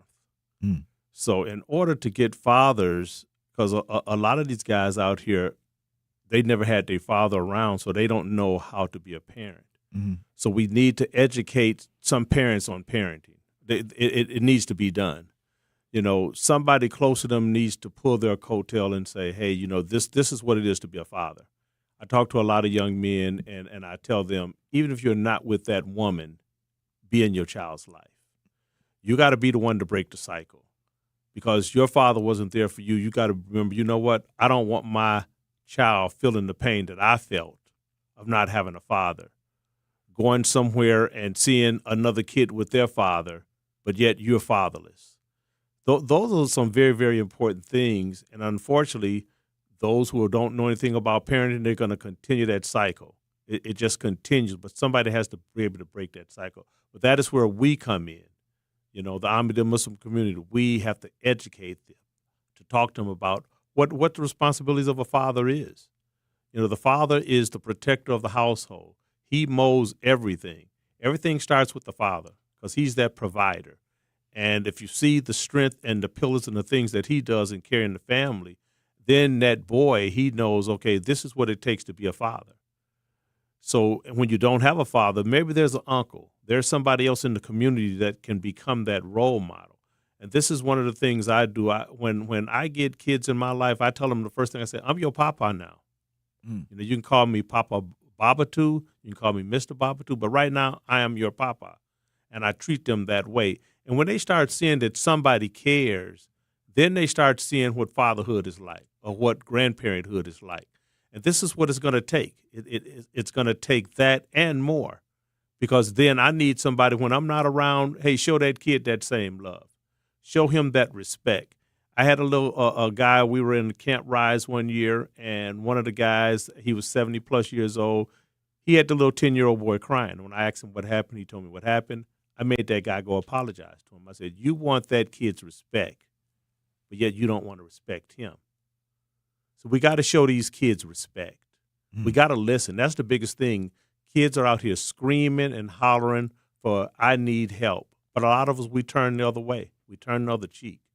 But we have to listen. Let me sit down and listen. Okay, now I understand what he's going through. I see why he acts this way, why he doesn't respond to certain things, and certain things he does respond to, because he's saying, I need help. But yet, if I'm not the one who can help him, I should know somebody who can get him some help. And I guide him in that direction. And I always feel it's very, very important not to only establish that relationship with that kid, but with his parents, and tell them, hey, this is what your kid is lacking. This is what your kid needs. And again, I've earned the trust of those kids. They give me their parents' phone number. I've called mothers and fathers, and I tell them, I said, don't get upset with your kid, but this is what's going on. This is what they want. So when they leave your presence, and they go back to the house, and they see domestic violence sometimes. They see outside at the corner store, they see their friends going in and buying Lucy's, and they go and they see at night it's not fireworks anymore. It's gunshots now. The transition it went from gunshots to fireworks, now back to gunshots again. When you have that child in your grasp, when they go back home, they have to go back home ultimately to mom. What are the women? What is the responsibility of the women in the home? What and how deep does that go? Are they held more responsible than the men? Well, Manan, I'll tell you what, because there's a lot of people out there who don't have parents. There's a lot of people who do. And if you don't have parents, that doesn't mean you're at a loss. Mm-hmm. There's a lot of orphans in Milwaukee. There's a lot of kids with parents in Milwaukee who are still orphans, whose parents leave them to raise themselves. But you know who else was an orphan? The Prophet Muhammad. May the peace and blessings of God be upon him. He didn't have a mother and he didn't have a father. Mm-hmm. And that's for us to see. Deprived of the support of the world, if you have God and if you have guidance, you can still thrive and you can still be okay. So this is a message to everybody. Without a mother, a father, if you're a child or if you're an adult, you can still be okay. Because our message and our teaching is that if you have God, you have everything. And God will provide everything you need. All guidance can come through him. Now, if somebody's comfort in childhood is given through the provisions of parents, that's amazing. But just because someone doesn't have an attentive or caring mother or father does not mean God will not provide for them. You can still be taken care of. You can still be loved. You can still have a roadmap. I mean, to level with you, you go to IKEA, you got instructions on how to make a table. Right. I mean, if there's a reason we have mechanics. You're not going to go change your own transmission in your alternator. Maybe you need a YouTube video, but no one's going to walk up to a Hyundai and just swap out that transmission and be good to go. Right. I have to know how to work on that. And especially on a 100-degree day. 100%. So now if I need instructions, if I need guidance on how to repair a car, how do I expect to just improv this thing called life? That's far more complex than an automobile. Right. So to answer your question about mothers, well, let's take a step back. You said, what's the responsibility of mothers? Well, in Islam, what's our responsibility to mothers? In Islam, it's said that paradise is under the feet of your mothers. Now, what does that mean? I mean, you can look at your mom's foot. You're not. What does that mean? That dads don't get to paradise after the third time? That's what the Prophet said. Your mother is prioritized 3 times than your father. Now, what that means is there's nothing under your mother's feet. But what is there under the pursuit of pleasing and serving your mother is God's pleasure. So if I dedicate my life to pleasing my mother, the woman who brought me into this world, if I take care of her, respect her, and listen to her, I'm on the path that pleases God. Hey, we got a saying in the community, in the black community. Hey, moms say, if I brought you in this world, I'll take you out. Listen, but I think it's like all cultural communities. Hey, y'all, we're going to come right back with the Ahmadiyya Muslim community. We're going to talk about the women. And why is there some type of separation? Do everybody have to cover their face? All right. We'll be back in 2. And here's Heather with the weather. Well, it's beautiful out there, sunny and 75, almost a little chilly in the shade. Now, let's get a read on the inside of your car. It is hot. You've only been parked a short time and it's already 99 degrees in there. Let's not leave children in the back seat while running errands. It only takes a few minutes for their body temperatures to rise, and that could be fatal. Cars get hot, fast, and can be deadly. Never leave a child in a car. A message from NHTSA and the Ad Council. Babes, what are you doing? What? I'm just mowing the lawn. No, it's blazing hot and dry out here. Don't you remember? Smokey Bear says. Avoid using power equipment when it's windy or dry. Where'd you learn this? Oh, it's on SmokeyBear.com with many other wildfire prevention tips. Right. Thanks, honey bear. 'Cause remember, only you can prevent wildfires. Brought to you by the USDA Forest Service, your state forester, and the Ad Council. When a warrior faces adversity, he fights through it. He finds a way. Freedom isn't free. Rolling strong. Belief. Believe you can, and you will. Wheelchairs for Warriors provides mobility solutions to veterans and first responders injured in the line of duty. Join the mission and visit wheelchairsforwarriors.org. Here's the deal. We gotta set ourselves up. See, retirement is the long game. We gotta make moves and make them early. Set up goals. Don't worry about a setback. Just save up and stack up to reach them. Let's put ourselves in the right position. Pre-game to greater things. Start building your retirement plan at thisispretirement.org. Brought to you by AARP and the Ad Council. For 75 years, the Muscular Dystrophy Association's voices have thundered through the halls of Congress.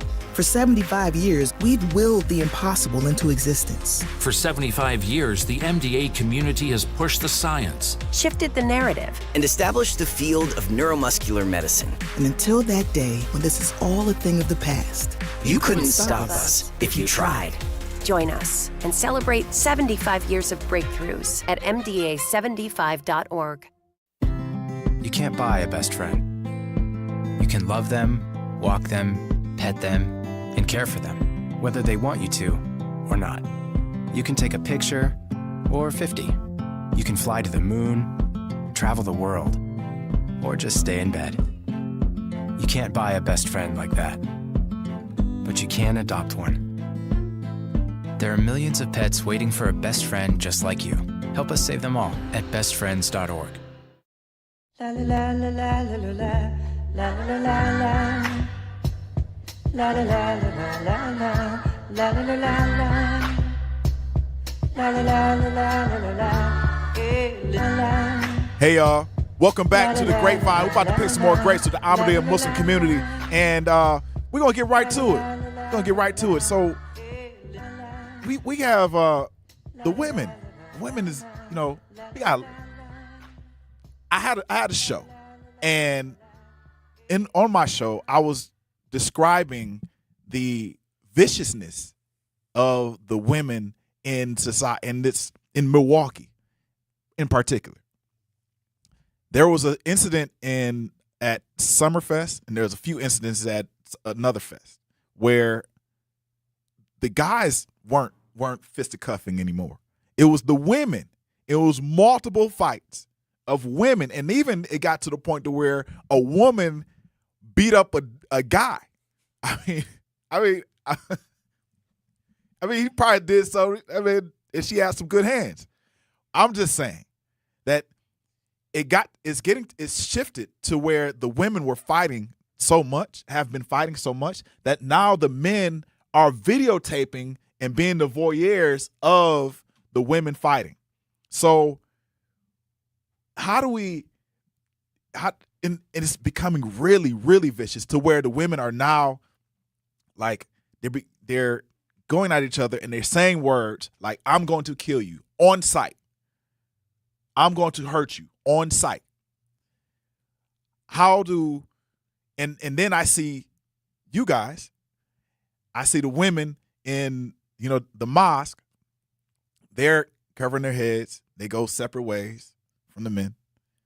How does that system help solve the women that are fighting in our streets? This is daily though. It's almost like a pack of wolves, right? It's almost like a pack of wolves where women I've seen a video, these 4 girls, they were girls, and they just ganged up on an older lady, had to been 45, 50 years old, not doing the best, but they were just dragging her. And I mean, they whooped her right here in Milwaukee, down the street. What can we do as a society to adopt those ways where we can become peaceful like those ladies that we see at your space? Well, there's hope. It's not the first time that disbelievers have become believers, that people with animalistic tendencies or people who were inclined towards violence or who didn't know better adopted moral virtue or the high ground. That's what religion and faith is all about. So just like I have faith in God, I have faith in society that they can be upright. But, when we talk about Muslim women, is it really that crazy? I know people have this big commotion about Muslim women. Is it really that crazy? Christians see Muslim women all the time. Every time a Christian goes to the church, you see a Muslim woman, the Virgin Mary, sitting up there in a picture with her head covered. You see her every day you go to a church, next to Jesus on the cross. So the only difference is when a Christian sees a girl with her head covered, it's going to be the Virgin Mary. Every Muslim woman is going to idolize that and use that as her example. Is it really that crazy? And now, Christians aren't that foreign to covering themselves either, a nun. The highest form of sacrifice, the highest form of spirituality, the highest form of dedication in the Christian faith is being a nun for a woman. That's the bottom line for every Muslim woman. Literally, the bottom line, the beginning of faith for any Muslim woman is the height of covering yourself for a Christian woman. But now women are taking off their clothes. And that's not the only thing they're taking off. Their dignity, their common sense, their respect, their responsibilities, the motherhood, the maternal instinct, the self-respect. Once you lose the value of what a woman is, she can make or break a home. Mm-hmm. Once you lose that explains why our children are running rampant and killing each other.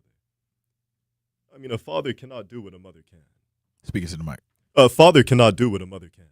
Mm-hmm. So once we begin to lose our mothers, we've already lost the kids. Before we got off the air, we were talking about, that IKEA instruction map on how I need to build this table or how I need to build a transmission and whatnot. Mm-hmm. We rely on instructions for everything. Even getting here, I would need GPS if I didn't come with Rizwan. I need a guide map. I need something. How are you going to raise a child or be a wife or be a mother and just improv that? Mm-hmm. So these women are taking off their clothes. They're taking away their senses. In reality, they're taking away any hope they have of success in search for freedom. When in reality, they're replacing those clothes with those chains of society. You're going to look on the streets, beating yourselves, dragging each other with your hair on the streets. Is that freedom? Getting an abortion every other weekend, is that freedom? Substance abuse, is that freedom? Drug abuse, getting tattoos, having 5 different kids from 5 different men, is that freedom? If that's freedom, then I don't want it. I don't want that for anyone. If I had a daughter, I'd want her locked up if that's what freedom is. Mm-hmm. So if wearing that scarf can protect me, if going that separate way in a mosque can save me, if trying to be like Virgin Mary is what gives me grace and protects my children and my household and stops me from being, attacked like a dog on the street, then I'll take it. We have churches on every corner. A lot of churches, especially in Milwaukee. This is the part of the Bible Belt. This is the end of the road of the Bible Belt. Should women start going back into the church, back into the mosque? What are they supposed to do? Well, I'll tell you what. Because, you go into the church and there's some salvation there. I'm sure people have, went back to the church or back into the mosque and they've saved themselves. No, indeed. Now, we need to preface this and give context. As Muslims, we believe in all prophets, all monotheistic prophets. Right. Noah, Abraham, Jesus, Noah. So if anybody is truly following the teachings of these prophets, they will be able to navigate through life to a decent degree. Mm-hmm. But to truly thrive and succeed, you need the latest, the most advanced teachings, which would only be found in Islam. But if anybody sincerely goes and prays to God, we don't believe that we have a monopoly on faith or salvation. Mm. So if anybody prays to God, they can be guided. And that's the one thing about Muslims that I always loved, about Ahmadis especially. I was talking to a Christian lady the other day, and she says, you do so much good for society. You guys feed the poor. You take care of your people. She said, it's such a shame that you're going to burn in hell. And I'm like, I was like, I'm feeding your neighbors. I'm taking care of your kids. Mm-hmm. I'm doing all of this, but I'm going to burn in hell because I don't accept Jesus Christ as my Lord and Savior, only as a prophet. I accept his mother. I accept his people, his teachings, and I'm going to burn in hell for eternity. So that's one reason why my great aunt accepted Islam. She lived with us for years. We never pressed Islam onto her. She grew up, East Coast, church, playing the piano, taught us all of that. Mm-hmm. And she said, I can't believe in Jesus anymore. She said, how can I believe in Jesus as a God if that God is going to send people like you to hell? When my family that does believe in Jesus turned their back on me. But the people who accept him as a prophet, you took me and you took care of me. How can I worship a God that's going to punish you? And just on account of that, she accepted Islam. So in Islam, we believe that anyone, an atheist, a Jew, a Christian, anyone can go to paradise. Now, the reason this is important to mention is because it unifies us. Now, if I'm a Christian, talk about that. Thinking everyone else is going to burn in hell, how am I really going to be your well-wisher?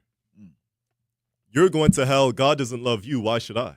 Mm-hmm. But in Islam, my paradise, my salvation is contingent upon your success. If you're an atheist, I have to make sure you're well-fed, well-dressed. Doesn't matter who or what you believe in. I'm held accountable for caring for you. But now if I'm a Jew, if I'm a Christian, you're going to burn in hell. Forget you, I'm going to take care of my own. Mm-hmm. As a Muslim, I can't do that. As a Muslim, it's a Quranic injunction that if a synagogue, a temple, if a church is on fire, I have to go and save that building. Because that building stands for God, and so do I. So our women need to keep their clothes on. When we come back, we're going to talk about keeping our clothes on, and also, did Jesus really die on the cross? Man, we're gonna talk about this bombshell in a minute when we come back. At Milwaukee College Prep, we believe brilliance lives in every child. Here, students are challenged, supported, and celebrated every single day. With small class sizes, dedicated teachers, and a proven track record of academic excellence, MCP is helping Milwaukee kids reach their fullest potential. Enrollment is still open for grades K-3 through 8. Spaces are limited. Apply today. Give your child a school where they'll thrive. Visit mkeprep.com or call today. Milwaukee College Prep, brilliance lives here. Talking about guns with others might not always feel comfortable, but it could save a life. Here's a way to start a conversation. Your family is going over to your neighbor's home for dinner for the first time. How would you ask if there are any unlocked guns in the home? Hey, we're so excited for tonight. Before we come over, though, may I ask if there are any unlocked guns in your home? Our guns are stored securely, locked in a safe that the kids can't access. Awesome. Learn how to have the conversation at agreetoagree.org. Brought to you by the Ad Council. Wherever there's a need in our communities, there's a United Way. Improving lives so everyone can thrive. Where more people can gain access to health care and nutritious food for their tables. Where more community members can benefit from financial education and get connected to local resources for housing support. And where children are given more chances to reach their full potential. Community is where we find our strength and where we share our hope. United is the way. Visit unitedway.org. Are people around me safe when I vape? Science does not support that belief. Exhaled vape emissions linger in the air, affecting indoor air quality and bystanders in the same space through secondhand exposure. Vaping emissions can also accumulate on clothes, hair, dust, and furniture, leading to exposure risks to bystanders of all ages. And vaping around a pregnant person can lead to serious health impacts on fetal and childhood development. Enough with the puff. Learn more at ul.org/vaping. My mom has decided to learn to paint, and she's good. My dad's now into creative cuisine, and I've already put on 6 pounds. Learning new things comes with age. My mom, she started forgetting my name and what we're talking about. Forgetting well-known things doesn't. Memory loss may be a sign of Alzheimer's disease. Early detection gives you and your loved one time to plan for the future. Learn the warning signs of Alzheimer's at 10signs.org. Brought to you by the Alzheimer's Association and the Ad Council. The possibility of lung cancer can be pretty scary, especially if you're one of approximately 8 million current or former smokers at high risk. That's why SaveByTheScan.org wants you to know that now there's a breakthrough low-dose CT scan that can detect lung cancer early, and it only takes 60 seconds. You stop smoking, now start screening.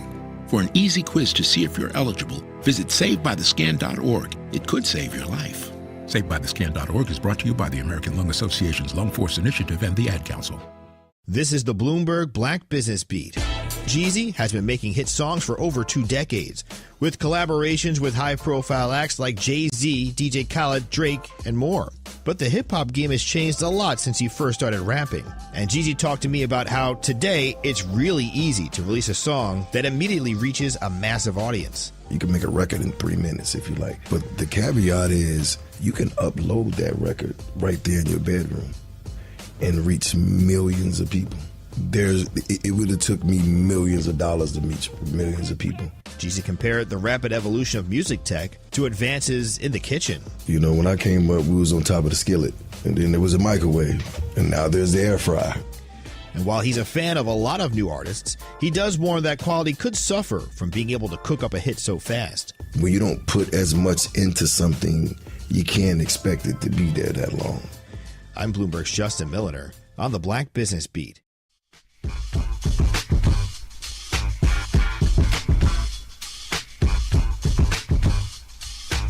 Woo, I like that. I like that. $500. $500, y'all.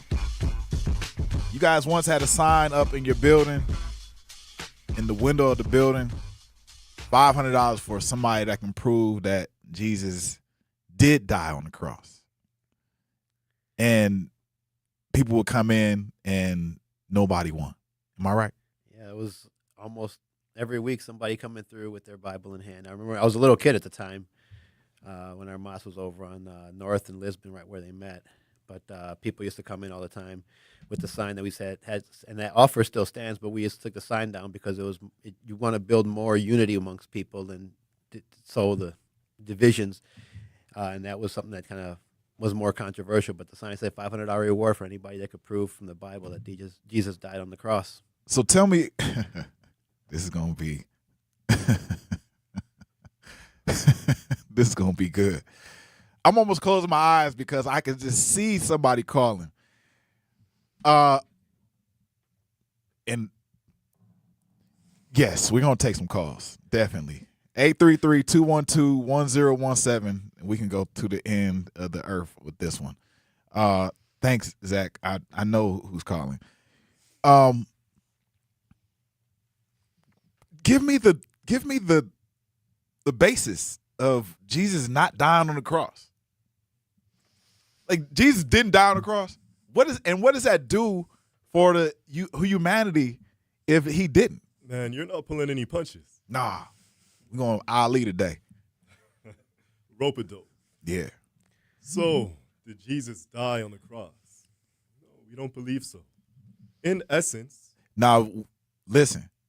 No, we're not trying. I want to say this very respectfully. We're not out here trying to hurt any feelings. I'm not here trying to put anyone's God down. I'm just saying our truth. Right. And I say that with the most, highest form of respect to everyone who's listening. We don't believe that Jesus died on the cross. We don't believe in the divinity of a human being. We believe that Jesus was sent as a prophet, succeeded as a prophet, and lived and died as a man, just like every prophet before him and every prophet after him. Mm-hmm. We don't believe there was any divinity to his spirit per se as, Father, Son, and the Holy Ghost. And we don't believe in failure. Jesus was sent for the tribes of Israel. If I'm to believe the story that was given to me, not the story that I researched myself, but the story that was whipped into the millions of slaves that came here, the story that was beaten and raped into us, if that's what I'm picking up on and that's what we're talking about, because your parents didn't accept Christianity. Hasim Saab's parents didn't accept Christianity. Rashid Saab didn't accept Christianity. Rizwan's grandfather. That was inherited. And if I'm inheriting something through hell and through coal and through a whip, I'm going to question it a bit before I keep giving it to my kids. Before I keep being fed and giving that poison, I'm going to look back a bit. So this you talking about our transatlantic slave trade. Okay. So the easiest way to be subservient to a master is to believe that a white man was your God. That's the easiest way to be okay with getting whipped. To believe that, okay, that's what my God looks like. That's who and what I'm supposed to look like.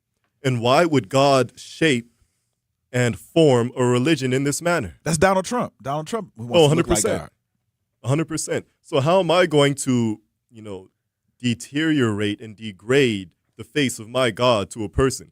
And the silliest arguments, is he black? Is he white? Does he have blue eyes? Does he have blonde hair? How am I going to confine my God to those mortal characteristics? So now we got a Jesus baby that was in the womb for 9 months. Now he's God. So was God sitting in the womb for 9 months? Then he was born. Did he pretend like he didn't know English for the first year of his life? It was goo goo gaga even though he knew English? Or did he pop out the womb talking, speaking English? Or what, Aramaic or whatever it was at the time? You get what I'm saying? Mm-hmm. So, what is it? So did God just play dumb for years, pretend to learn how to walk? And then all of a sudden, one day, he was like, well, now I think I should know how to walk. Because if it was a miraculous child that came out talking, walking, I wouldn't have to question that that's God. But there's no historical account, so how much do I have to dumb myself down to believe all of this? It just doesn't make sense. It doesn't add up. And again, we don't believe in failure. So when Jesus was sent to unite the tribes of Israel, he didn't. So no prophet has failed. No prophet has failed. Every prophet succeeds in his teachings. And then you're going to go back to the one true sin, that God created us of sin and he had to sacrifice. We don't believe in that salvation either. We believe in salvation based off our deeds, based off our merit. So, this is a huge conversation, but if my salvation is based off drenching myself in the blood of Christ, that doesn't make me feed my neighbor. That doesn't make me a better human being, a better mother, a better father, inherently, because my sins are forgiven. I'm good, you go get your own. But as a Muslim, I'm not good unless my neighbor's good too. So my entire life is vying with one another in good works, fastabiqul khairat, as we call it, to make sure that everyone else is fed, everyone else is taken care of. Because the second I slip, I can lose my place in paradise. But as a Christian, I have this, facade of salvation where if I accept Jesus, I'm okay. They can starve. They can get bombed in Gaza. They can get wrecked on the slave ships. They can be slaves, and I'm okay. As a Muslim, my heart bleeds as the rest of the world does. and I can't sleep until the world's okay. So if everyone in the world saw their salvation like that, it would be a very different place. If the men who shot that 9-year-old girl saw the world like this, it would be a very different place. But they accepted Jesus Christ. So I'll see them in paradise, right? Or is it something different? Is it different? Because they killed a 9-year-old girl, are their sins not forgiven? So as a Muslim, it's something completely different. It's something that actually makes sense. So did Jesus die on the cross? No, he was sent. He was punished on the cross because he was a disbeliever, just like Ahmadis and Muslims are punished around the world. He was taken off the cross, and then he continued to travel towards what we now consider India to unite the tribes of Israel. India? Am I saying this out of nothing? No. We got historical records. He hold on. Well, where were the tribes of Israel? Where were the tribes of Judea? They were not where they say Jesus was crucified. And we have historical records. And for anyone who's listening, don't ask ChatGPT. Don't Google it. Come to the mosque and ask me. If someone got an issue, if someone wants to know more, come and ask me. That's why I'm here. If someone's brave enough to disagree, then come and ask me. That $500 still on the table? Rizwan Sab, you got it, right? I got it. They got the five. Hey, listen. He upped it to $1,000, by the way. It's $1,000. It's $1,000. Hey, y'all. 833-212-1017. I got a G. I got a stat. I got a thousand on the table right now for anybody that can prove that Jesus died on the cross. I mean, you know. Let me just add this. Yeah, add it. It comes from the Bible. You know, it was Matthew 12, verses 39 and 40. It said, a wicked and adulterous society asks, what shall be the sign of the Christ? He said, there will be no sign but that of Jonah the whale. As Jonah was 3 days and 3 nights in the belly of the fish, so should be the Son of Man in the body of the earth. Now we look at that. Jonah went in there alive. He was in there alive. He came out alive. Now they saying that Jesus Christ went in the body of the earth dead, and he was in there dead, and he came out resurrected. So there is no comparison. So it's not a story of revival. It's a story of survival. Jesus survived the crucifixion on the cross, and it's right there in the Bible. You know, and people need to just read and understand that. So Jesus is, you know, according to this theory right here, Jesus is dead. He's in the grave in India. But what does this do to the comfort of people here that are now living amongst all these crosses on churches and stuff like that? Does it, you know, does it disunify us or does it unify? No, I'd feel great. If I was waiting for a God that vanished and abandoned the tribes of Israel thousands of years ago, and I've been waiting on him for the past few centuries, and all of a sudden I know that he succeeded, he's dead and buried, and God is still with us, and I'm no longer waiting for this man to float down from the sky, I would be relieved. Because when is he coming and where is he? We needed Jesus now. That 9-year-old girl needed Jesus when she got shot. Those men behind the wheel who ran over those 2 girls needed Jesus on the road. Every junkie on the street that's overdosing, every mother that's abandoning her kids, every father that's rotting in prison because he didn't know, but they all needed Jesus. So are you just telling me there's a hiatus where God didn't care about us anymore? And he just said, well, screw them. You know, they'll be okay. But the rest of, 2050 and on, they'll have Jesus. Everyone else, they just got to suffer. Is this the paradise in this world and the hereafter that I was supposed to inherit? Is this really what's happening? Is that, I would be relieved if someone told me that's not the case anymore. That I wasn't abandoned, that I'm not lost, that I'm not just floating in the ether waiting for a prophet who might be a God, who is the Father, who is the Son, to come back and give me a better life that none of my parents or grandparents or great-grandparents benefited from. If I realized that there actually was hope, there actually was a better way, I would take the biggest sigh of relief. Because this Jesus, with all respect that everyone's been waiting for, has not been the cure for the ailment that we see in Milwaukee. Woo! That 1,000. Hey, we're gonna take some callers on the way in from our break. We're gonna take some callers. 833-212-1017. Callers, if you are on the line, please stay on the line. We're going to take a break for 2 minutes, and we'll be right back with this $1,000, see if somebody can prove it wrong. All right. Reading aloud to children sharpens their listening skills, expands their vocabularies, and nurtures a lifelong love of reading. That's why Reading is Fundamental, the nation's leading children's literacy nonprofit, offers free monthly read-alouds by popular authors through its Rally to Read program. Visit rallytoread.org to watch the read-alouds and discover exciting reading activities for school and home. Visit rallytoread.org today. We asked parents who adopted teens to share their journey. When I met both of them, it was like my missing pieces were found. Like it was just like an instant, these are my kids. If you're considering adopting a teen, just do it. Kids need families. I don't care the age, everybody deserves a family. Learn about adopting a teen from foster care. Visit adoptuskids.org to learn more. A message brought to you by Adopt US Kids, the U.S. Department of Health and Human Services, and the Ad Council. Not completing high school is more of a social thing than it was an academic thing. Even though all these years have passed, I still had that longing to have my diploma. At age 30, Carissa finished her high school diploma. If you're even considering getting your high school diploma, you can do it. No one gets a diploma alone. If you're thinking of finishing your high school diploma, you have help. Find free adult education classes near you at finishyourdiploma.org. That's finishyourdiploma.org. Brought to you by the Dollar General Literacy Foundation and the Ad Council. Hear that? That's the sound of your life. Perfectly imperfect. Beating in rhythm to the world you've created. But every time you drive after drinking, the music gets drowned out. Your life sounds pretty great. Don't let a buzz ruin it. Buzz driving is drunk driving. Don't drive buzzed. A message from NHTSA and the Ad Council. Doctors Without Borders is delivering life-saving medical care where it's needed most in communities around the world.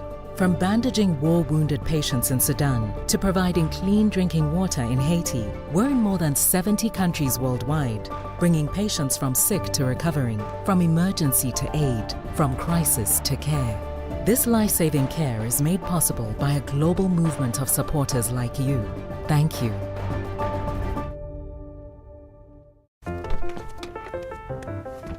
Mommy, can I sit in the front seat just this one time? Please, please, please.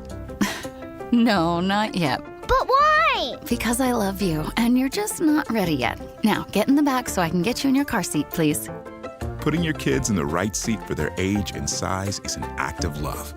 Check that your kids are in the right seat at nhtsa.gov/the right seat. Love protects. A message from NHTSA and the Ad Council.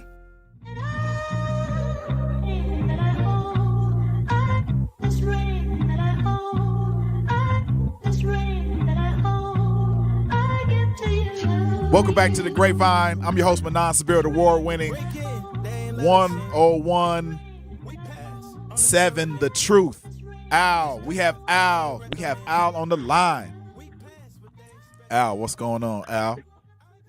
Well, my thing is when all religions want women to be obedient, let the truth be told, because when women are obedient, you can walk over them. And if I'm not mistaken, there was a lot of Muslims who voted for Donald Trump, and there's a lot of Muslims who step out on their women as well. So no religion is greater than the other. But what I find to be so funny, when they say, oh, she got 4, 5 baby daddies, I don't hear y'all talking about the men.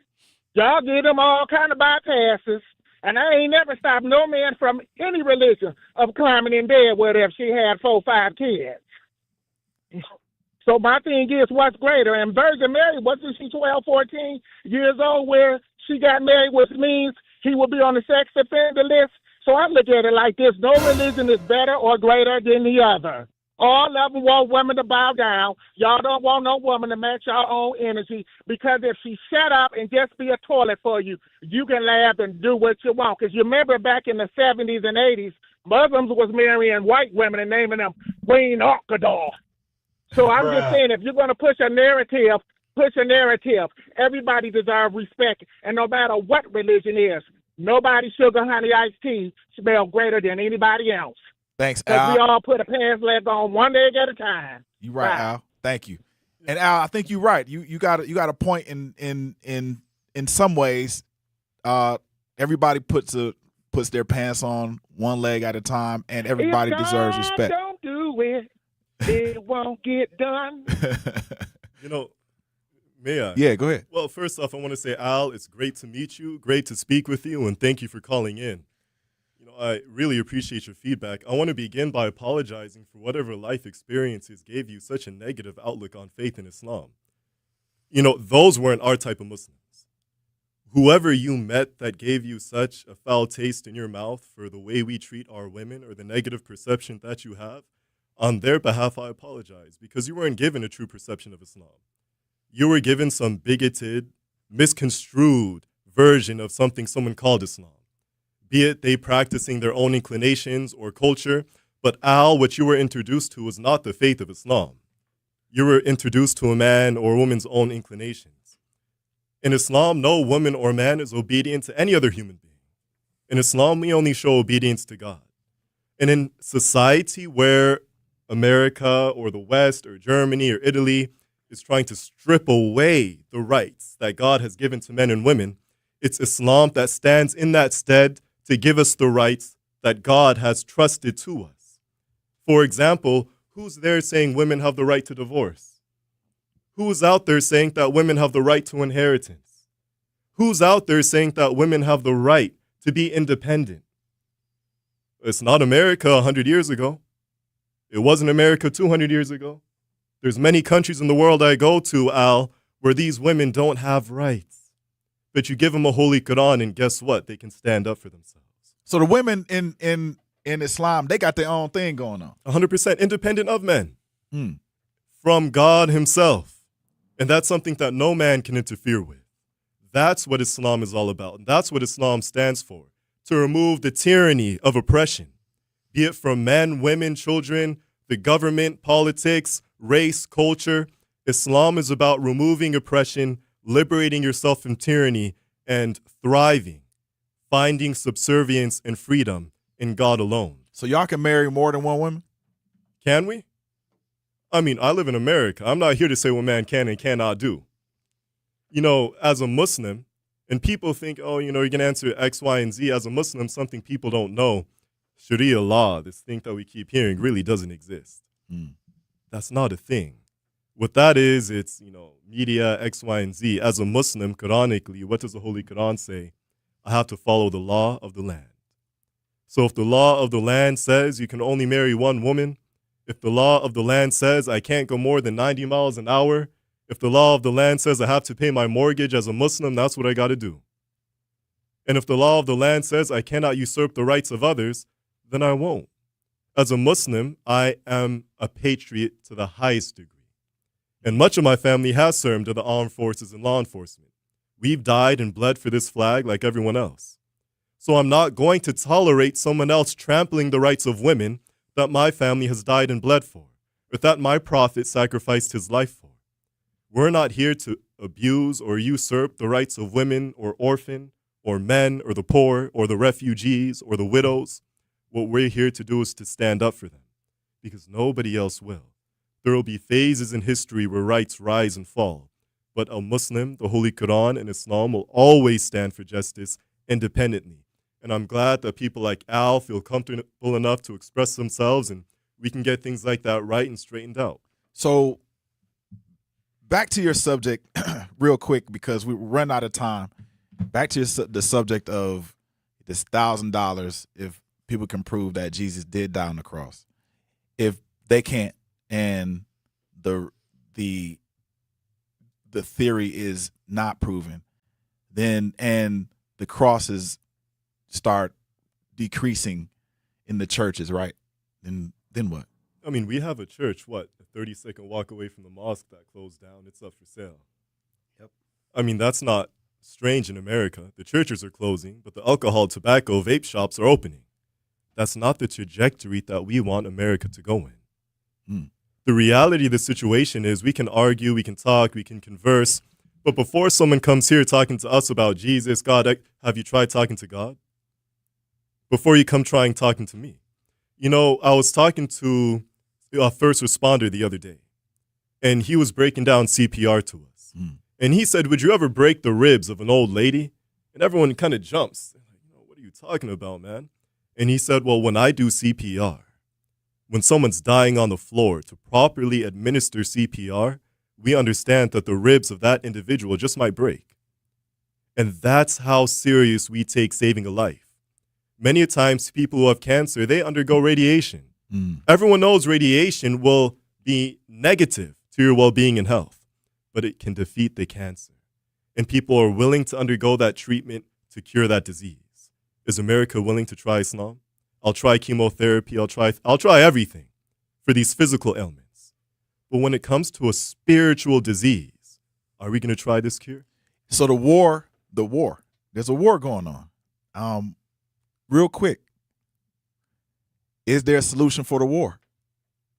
Which war? The spiritual war, the political war? The oil war, the one that's going on, between America and the Middle East. When humanity stops worshiping different gods, when humanity stops worshiping themselves, their ego, their pride, their money, their fortune, and begins to worship one God and serves him, the only war we'll have is against Satan and not against one another.